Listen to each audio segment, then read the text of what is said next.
이 시간 스스로 삼가라라는 제목으로 말씀을 전하겠습니다. 예수님께서는 등불에 대한 비유의 말씀을 전하셨습니다. 등불은 등경 위에 놓아야 한다. 말이나 평상 아래에 두어서는 안 된다라고 말씀하셨습니다. 그 이유가 무엇입니까? 등불을 사용하는 이유는 바로 어둠 가운데 빛으로 환하게 비추기 위해서다. 그런데 그러한 등불을 말이나 또는 평상 아래에 두면 어떻게 되겠느냐? 그 등불에 빛이 바라지 못하여서 쓸모가 없어진다. 그렇기 때문에 등불은 등경 위에 두어야만 어둠을 물리치고 그 공간을 밝게 비출 수 있다. 우리에게 말씀하셨습니다. 이 말씀을 하시면서 다음과 같이 전합니다. 마가복음 4장 22절 말씀에 드러내려 하지 않고는 숨긴 것이 없고 나타내려 하지 않고는 감추인 것이 없느니라. 이 말씀은 바로 세상의 어둠과 빛이신 하나님의 관계를 우리에게 전하고 있는 겁니다. 세상은 어떻게 합니까? 드러내지 않으려고 한다. 감추려고 한다. 하지만 하나님께서는 어떻게 하신다라고 우리에게 말씀하고 있습니까? 나타내려 하신다. 그 어떤 것도 숨겨지거나 감추어지지 못하게 하신다. 그렇다면 세상은 무엇을 드러내지 않으려고 감추려는가? 바로 세상의 죄를 드러내지 않고 숨기고 감추려 한다는 겁니다. 세상은 계속해서 우리에게 이와같이 유혹합니다. 세상이 우리에게 내미는 손길을 붙잡는다고 해서 죄를 범하는 것이 아니야. 세상이 우리에게 말하는 삶의 원리를 따른다고 해서 그것이 잘못된 것이 아니야. 계속해서 우리의 이와 같은 죄의 속삭임을 계속해서 우리에게 주고 있습니다. 그 죄의 속삭임을 따라 우리가 살아가게 될 때 어떻게 됩니까? 악한 꾀에 넘어가게 된다는 것. 악한 꾀임에 넘어가게 되었을 때 우리는 죄의 길을 따라 나아가게 된다는 것. 죄의 길을 따라 나아가다 보면 어느 순간 우리가 죄의 늪에 빠져서 허덕이고 있음을 발견하게 된다는 겁니다. 하지만 하나님께서는 어떠십니까? 세상의 죄가 숨겨지지 않게 하시는 하나님이십니다. 세상의 죄가 감추어지지 않게 하시는 하나님이십니다. 하나님께서는 반드시 자신의 영광의 빛을 비추셔서 세상의 어둠을 물리치십니다. 사날의 그 어떤 동네가 숨겨지지 않게 하십니다. 그 은혜를 우리에게 이미 베풀어 주셨다는 사실을 믿을 수 있기를 간절히 소망합니다. 그 은혜가 이미 우리에게 주어졌기에 빛 대신 우리 주님께 우리는 나아가고 있는 겁니다. 그 주님 안에서 우리는 하나님의 영광의 빛을 바라보며 살아가고 있는 겁니다. 무엇보다 하나님께서는 우리를 가리켜 무엇이라고 말씀하셨습니까? 너희는 세상의 빛이라. 우리는 빛이 되어지는 존재가 아닙니다. 이미 구원받은과 동시에 세상의 빛이 된 존재입니다. 완전한 존재의 변화가 이미 구원과 함께 우리 가운데 일어났습니다. 그래서 하나님께서는 이제 세상의 빛된 우리를 통해 하나님 영광의 빛을 세상에 비추십니다. 그렇기 때문에 우리가 이 땅 가운데 주의 말씀을 따라 하나님 앞에 합당하게 살아갈 때 우리 삶을 통해 하나님의 영광의 빛이 비춰져서 세상의 어둠이 물러가게 되는 겁니다. 하나님 예배하신 영혼들이 우리를 통해 비춰지는 하나님의 영광의 빛을 보고 주님께로 나와 구원받는 은혜가 임하게 되는 겁니다. 그런데 세상의 빛으로 부름받은 우리가 세상의 죄의 게임에 넘어가게 되면 어떻게 되겠습니까? 세상의 가치관에 물들어서 세상이 우리에게 말하는 법칙을 따라 살아가면 어떻게 되겠습니까? 세상이 우리에게 계속해서 주입시키는 삶의 양식을 쫓아서 살아가게 되면 어떻게 되겠습니까? 우리는 더 이상 빛을 발할 수 없다는 것. 하나님의 빛을 발할 수 없다는 것.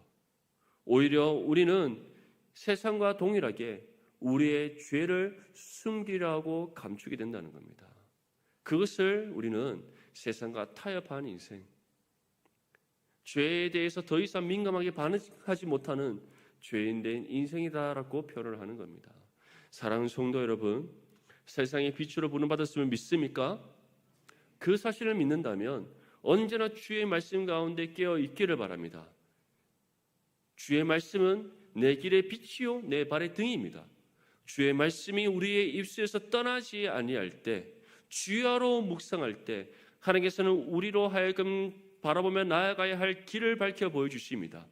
우리가 디뎌야 할 걸음의 자리가 어디인지 보여주십니다.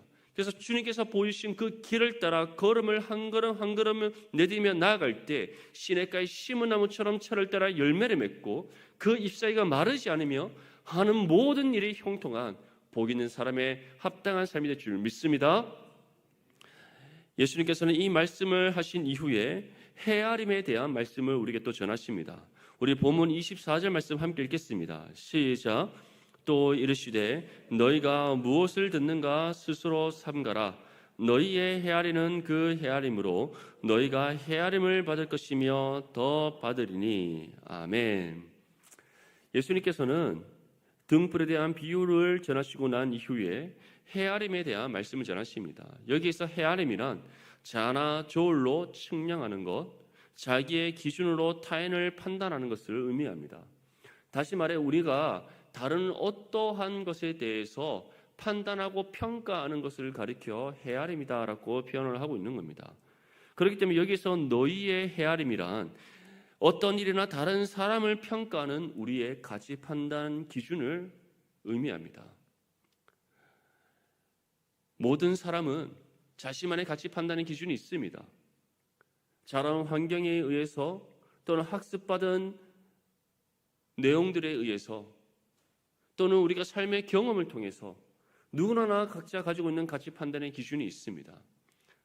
그런데 그러한 가치 판단의 기준을 따라서 우리가 어떻게 헤아리냐에 따라서 우리 또한 어떠한 헤아림을 받게 된다라고 주님께서는 우리에게 말씀하고 있습니다. 너희의 헤아리는 그 헤아림으로 너희가 헤아림을 받는다. 다시 말해 우리가 어떠한 가치 판단의 기준으로 헤아리냐에 따라서 우리가 받게 되는 헤아림이 달라지게 된다는 겁니다. 예수님께서 이 말씀을 하신 근본적인 이유가 무엇입니까? 우리가 가진 가치 판단의 기준, 다시 말해 우리 육신의 가치 판단의 기준을 가지고 누군가를 평가하지 말라는 겁니다. 왜냐하면 그것은 올바른 가치 판단의 기준이 될 수 없기 때문입니다. 우리 눈에 보기 좋은 대로 행하는 잘못된 평가이기 때문에 우리가 가지고 있는 육신의 가치 판단의 기준으로 결코 다른 누군가를 판단하지 마라, 헤아리지 말라. 주님께서 이 말씀을 우리에게 전하고 있는 겁니다. 한번 생각해 보십시오. 우리가 가진 가치 판단의 기준이 절대적이라고 말할 수 있습니까?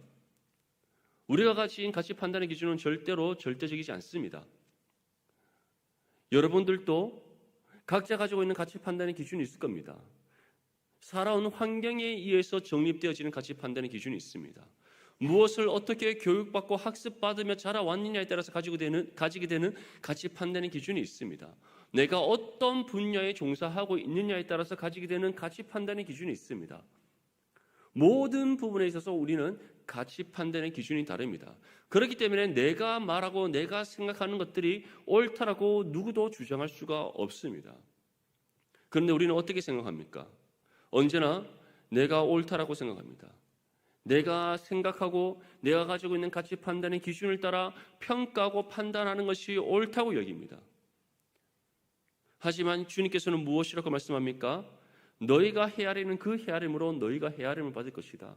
다시 말해 너희가 육신의 가치 판단의 기준을 따라 누군가를 헤아렸느냐, 그러한 헤아리는 일을 너희가 즐겨 했느냐, 너희 또한 다른 누군가로부터 동일하게 헤아림을 받는다. 그 말씀을 우리에게 전하고 있습니다. 사랑하는 성도 여러분, 우리 삶은 어떻습니까?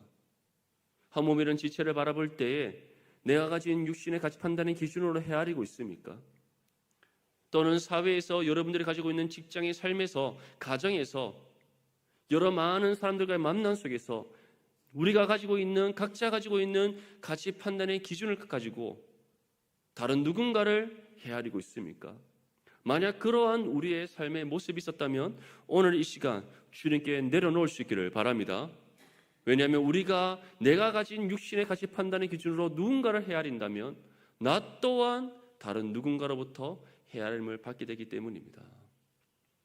우리 그리스도인들은 육신의 가치 판단 기준으로 한 몸이는 지체나 또는 다른 누군가를 헤아려서는 안 됩니다.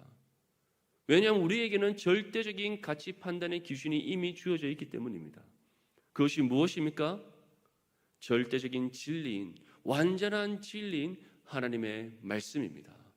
우리는 말씀으로 언제나 무엇이든지 옳고 그름을 분별하여 판단할 수 있어야 됩니다. 말씀이 옳다 여기는 것, 옳은 것입니다.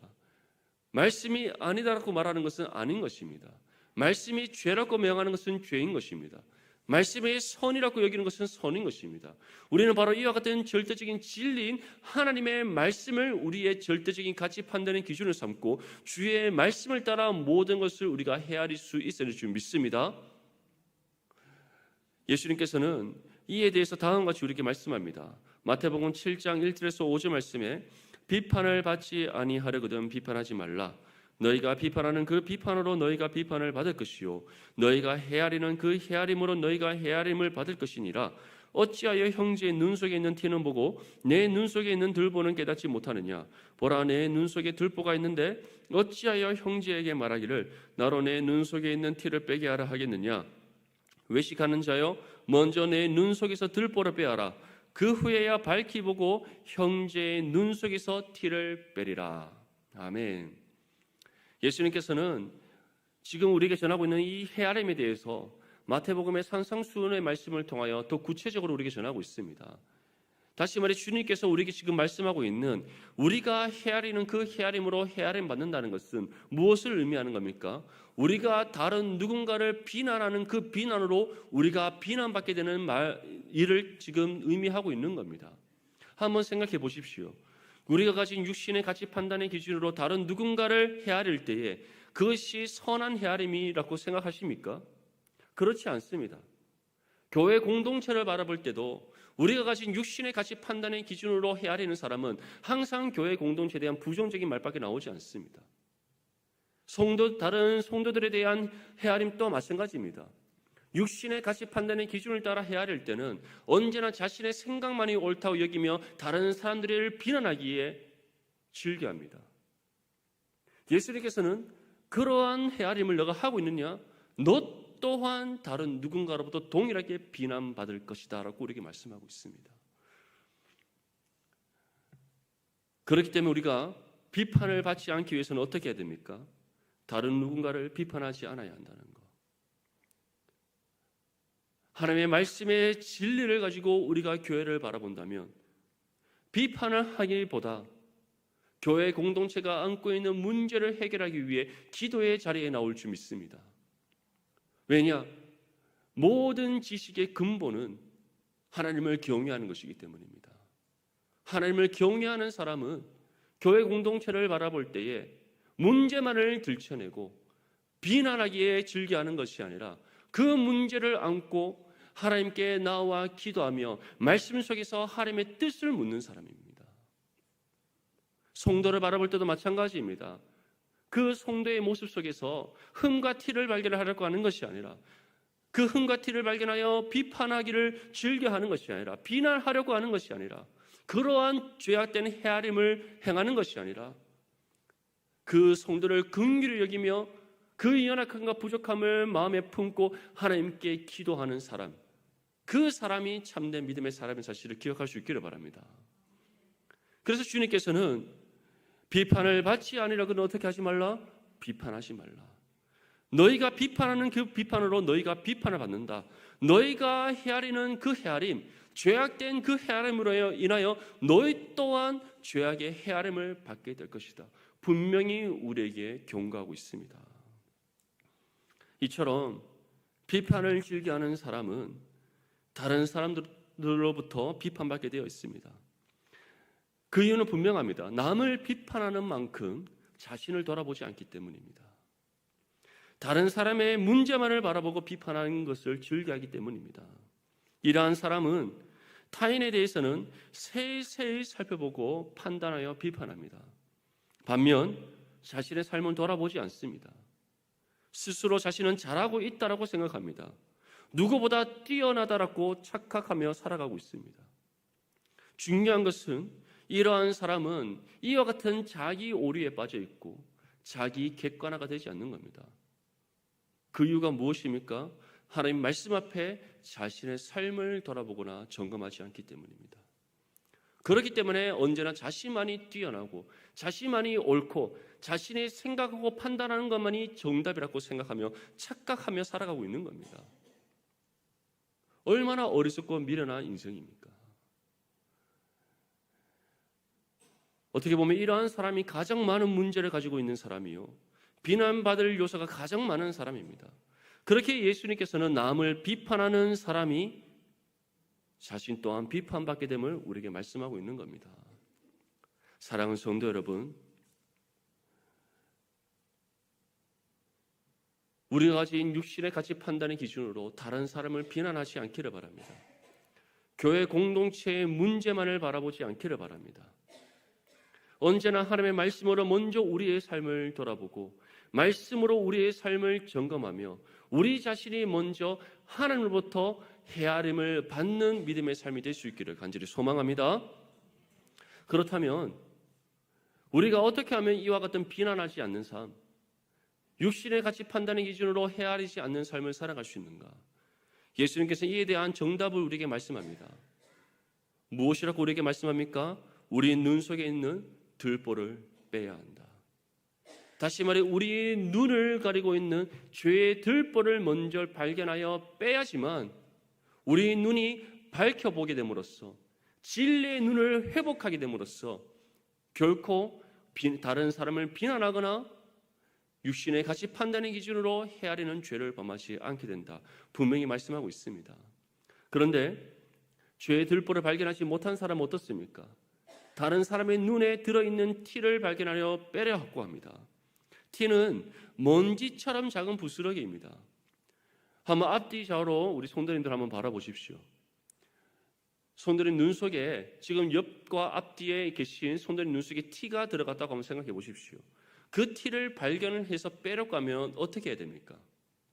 아마 얼굴과 얼굴이 종이 한 장을 두고 아주 맞대어서 그 눈을 뚫어지게 쳐다봐야 될 겁니다. 안과 선생님들이 이렇게 불을 비추면서 눈을 살펴보듯이 아주 가까이 다가가서 눈을 열어서 세세하게 살펴봐야 될 겁니다. 그렇지 않고 눈 속에 들어있는 티를 발견할 수 있습니까? 결코 누구도 그 눈 속에 들어있는 티를 정말 세세하게 아주 가까이 빛을 비추어 보지 않는다면 발견할 수가 없습니다. 한번 이 모습을 상상해 보십시오. 얼마나 어리석고 미련한 삶의 모습입니까? 우리가 다른 사람을 육신의 가치 판단의 기준으로 비난하는 것, 그러한 죄악된 생각과 마음으로 다른 누군가를 헤아리는 것, 이것이 바로 다른 사람의 눈에 들어있는 티, 육안으로 발견하는 것조차 어려운 그 티를 발견하여 빼려 하는 어리석고 미련한 인생의 모습인 겁니다. 주님께서는 그러한 어리석고 미련한 인생을 살아가는 것이 아니라 너희가 구원받은 하나님의 자녀라면 천국을 유업으로 받은 복 있는 사람이라면 너희 눈을 가리고 있는 죄의 들보를 먼저 발견해야 된다. 그 죄의 들보를 먼저 발견하여 빼내야 된다.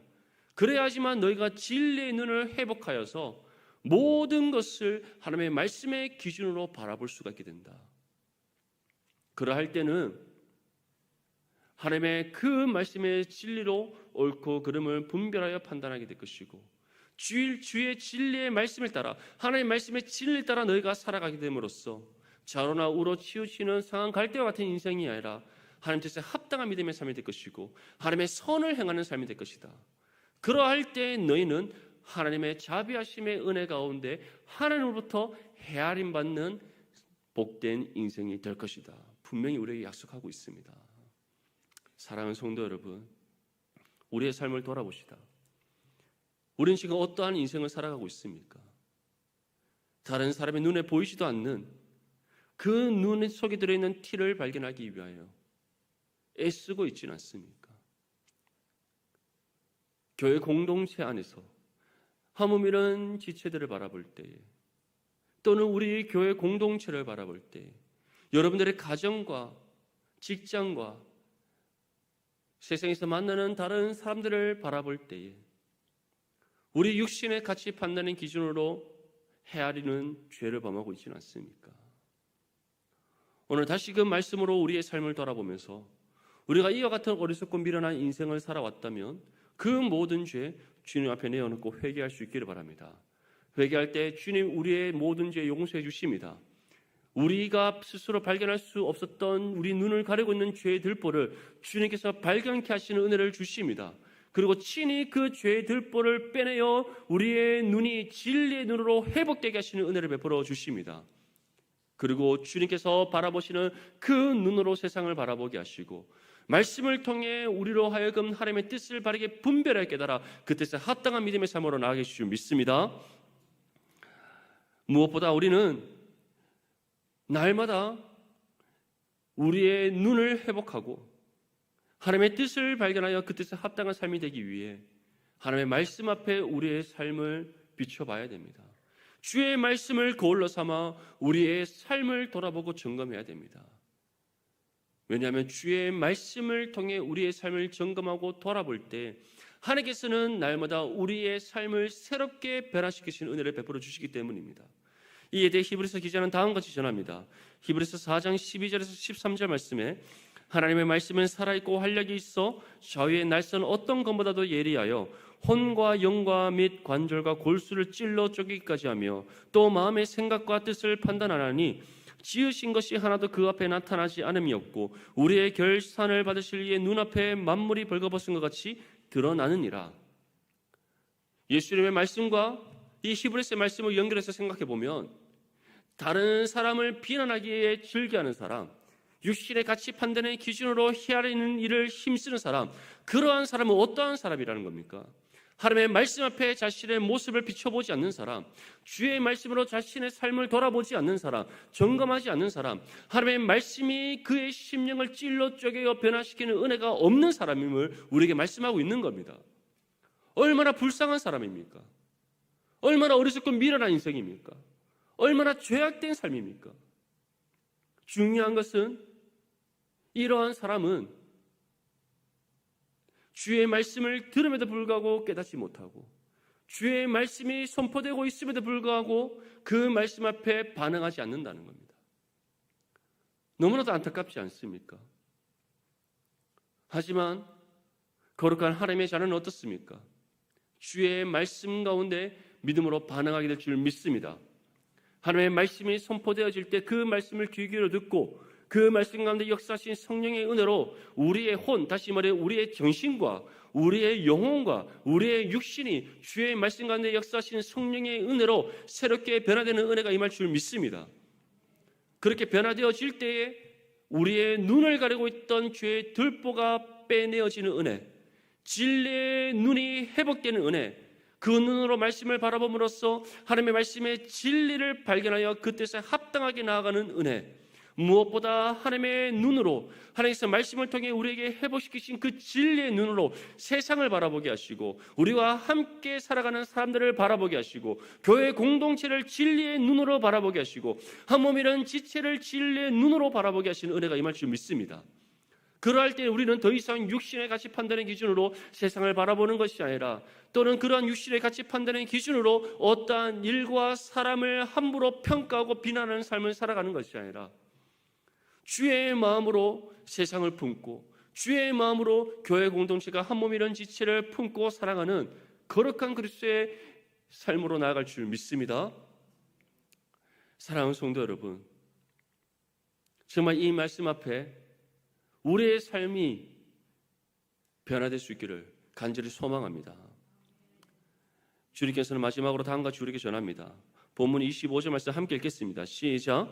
있는 자는 받을 것이요 없는 자는 그 있는 것까지도 빼앗기리라. 아멘. 우리가 하나님의 말씀의 진리로 헤아리는 삶을 살아갈 때 하나님께서 우리를 헤아리시는 은혜를 베풀어 주십니다. 하나님께서 우리를 헤아리신다는 것은 날마다 우리의 삶을 굽어 살피시고 하나님의 그 도움과 섭리의 손길이 우리 가운데 함께하는 은혜가 임하게 된다는 겁니다. 중요한 것은 우리가 이처럼 하나님의 말씀의 진리를 기준으로 삼아 헤아리는 삶을 살아갈 때 하나님의 그 헤아림의 은혜가 어떻게 된다고 우리에게 말씀합니까? 받는 것이 더 받게 된다. 하나님께서 우리를 굽어 살피시고 우리와 함께 하시고 우리를 향해서 베푸시는 그 은혜가 더욱더 풍성하여 충만하게 된다. 하지만 육신의 가치 판단의 기준으로 비난하기를 즐겨하고 그러한 죄악된 가치 판단의 기준으로 다른 사람들을 해야 하는 일을 즐겨하는 그 사람은 있는 것까지도 다 빼앗긴다.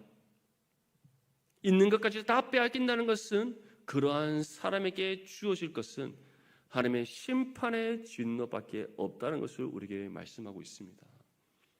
사랑하는 성도 여러분, 우리의 삶을 날마다 주의 말씀으로 점검할 수 있기를 바랍니다.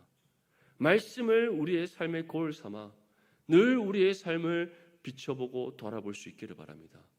그리고 하나님의 그 말씀이 우리에게 명하시는 바 그 뜻을 따라 살아가기 위해 내 자신을 저 죽기까지 복종할 수 있기를 바랍니다.